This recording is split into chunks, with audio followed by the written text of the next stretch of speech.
Okay, I got the honor and the privilege to introduce you all to an absolutely remarkable man. He's an attorney, and he represents the kind of people who can be invaluable to people who are dealing with problems with government systems because he represents routinely government federal employees who are prepared to expose waste, fraud, and abuse. He represents often federal employees, but he can represent any level of government, what they call whistleblower. And literally, there has not been a law written in this country to protect people who are willing to expose government fraud, waste, and abuse. That this man, Tom Devine, he's Devine, who he's either written the law or he's been consulted on it, and it was very instrumental in what it had to say. Even when the United Nations decided to put together a policy for protecting people who are willing to step out and expose the waste, fraud, and abuse in our government systems, they even called him in and asked for his advice and guidance. That's the caliber of advocate he is. Well, I'm going to let him speak for himself because I can't begin to give you the insights into the remarkable breadth of his experience and insights. And welcome with me, Attorney Tom Devine of the Government Accountability Project.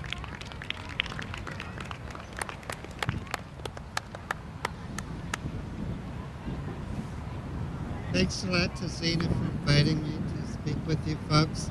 I am going to make one correction. My name is spelled D-E-V-I-N-E. I'm Irish, not heavenly.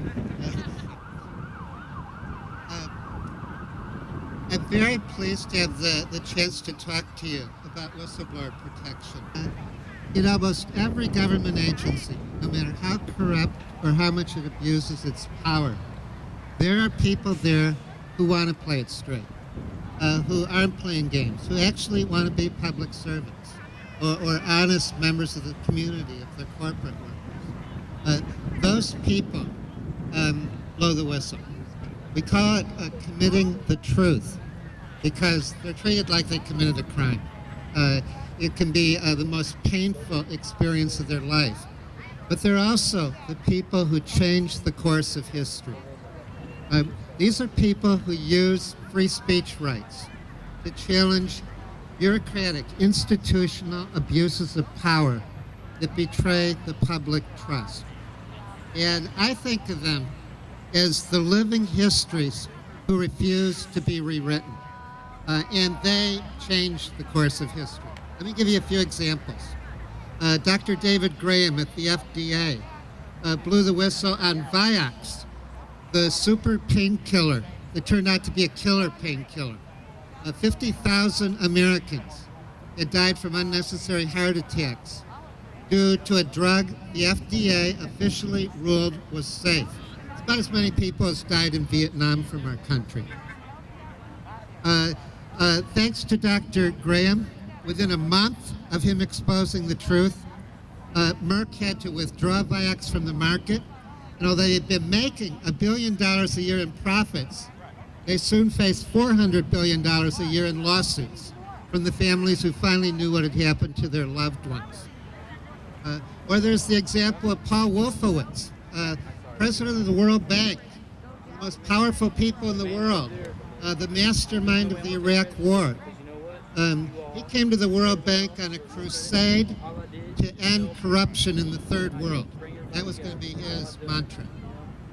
Thanks to whistleblowers, we learned that he was far more corrupt in his personal life than any of the people he's pointing the finger at. And within 2 months of the whistleblowers bringing their evidence to our group, he had to resign. Whistleblowers have stopped nuclear power plants that were accidents waiting to happen. They've stopped food poisoning epidemics. They've exposed the toxic incinerators were dumping out, burning dioxin and mercury and heavy lead next to churches and schoolyards and got those incinerators shut down. Whistleblowers are the people who are going to give you folks a fighting chance too when you're struggling for your children. The reason that I was particularly happy to come tonight is we're right at the end of a 10-year struggle to overhaul the federal Whistleblower Protection Act.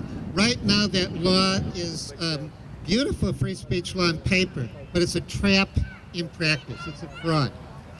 Since 1994, when Congress made it the strongest free speech law in history, on paper, the track record of whistleblowers is 3 wins, 203 losses.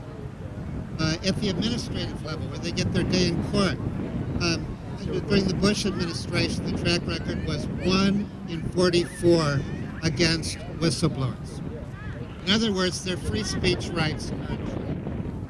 And it's a good reason why government workers keep their mouths shut instead of defending the public, because they can't defend themselves.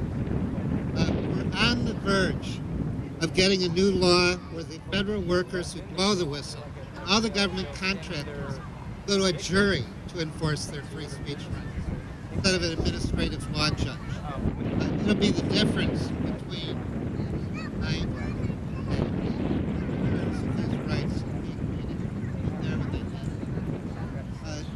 anybody who wants to get involved in this, the group that I work for, our website is www.whistleblower.org. Very easy to find. You can come up to me. I'll be sticking around for Matthew Fogg's speech because he is a whistleblower from the Department of Justice. And talk to me. I'll give you my card, let you know how you can help. We need your help. We're right on the verge of a breakthrough. All the dark forces of the bureaucracy are fighting together. And the jury is out whether these free speech rights are going to be worth the payment. Area that he's not good at.